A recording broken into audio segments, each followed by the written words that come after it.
Assalamualaikum warahmatullahi wabarakatuh. Perkenalkan, nama saya Cindy Oktaviani dari jurusan Sistem Informasi.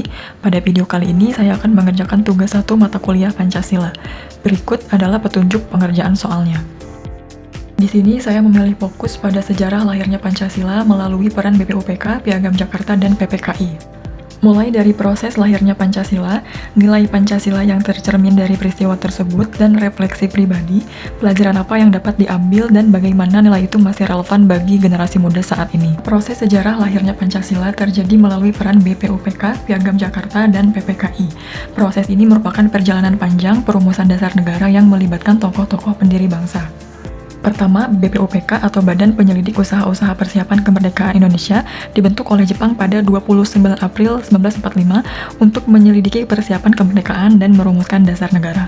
Sidang pertama berlangsung dari 29 Mei hingga 1 Juni 1945. Dalam sidang ini beberapa tokoh menyampaikan usulan mengenai dasar negara, di antaranya Muhammad Yamin, Supomo, dan Soekarno. Pada 1 Juni, Soekarno mengusulkan Pancasila dengan 5 sila, yaitu kebangsaan Indonesia, internasionalisme, mufakat, kesejahteraan sosial, dan ketuhanan yang berkebudayaan. Tanggal ini diperingati sebagai hari lahir Pancasila. Kedua, Piagam Jakarta, Panitia 9 dibentuk pada 22 Juni 1945 untuk merumuskan rancangan pembukaan Undang-Undang Dasar, mengakomodasi golongan nasionalis dan Islam. Hasilnya adalah Piagam Jakarta dengan 5 sila sebagai titik temu antara golongan kebangsaan dan golongan Islam, termasuk sila pertama, ketuhanan dengan kewajiban menjalankan syariat Islam bagi pemeluk-pemeluknya. Meskipun demikian, sila pertama tersebut kemudian diubah dalam sidang PPKI untuk menjaga keutuhan bangsa, sehingga rumusan lengkapnya menjadi sebagai berikut. 1. Ketuhanan dengan kewajiban menjalankan syariat Islam bagi pemeluk-pemeluknya. 2. Kemanusiaan yang adil dan beradab. 3. Persatuan Indonesia. 4. Kerakyatan yang dipimpin oleh hikmat kebijaksanaan dalam permusyawaratan perwakilan. 5. Keadilan sosial bagi seluruh rakyat Indonesia. Naskah Piagam Jakarta ini kemudian disetujui dalam sidang kedua BPUPK 10-16 Juli 1945 sebagai rancangan mukadimah pembukaan Undang-Undang Dasar. Ketiga, PPKI atau Panitia Persiapan Kemerdekaan Indonesia dibentuk pada 7 Agustus 1945. Sidang pertama pada 18 Agustus setelah proklamasi, terjadi perundingan antara Muhammad Hatta dengan tokoh Islam. Demi persatuan, sila pertama Piagam Jakarta diubah menjadi ketuhanan yang Maha Esa, demi persatuan bangsa dan mencegah pemisahan wilayah. PPKI sahkan Undang-Undang Dasar 1945 dan Pancasila resmi sebagai dasar negara. 2. Nilai Pancasila yang tercermin dari peristiwa tersebut dapat dibagi menjadi 3 aspek utama.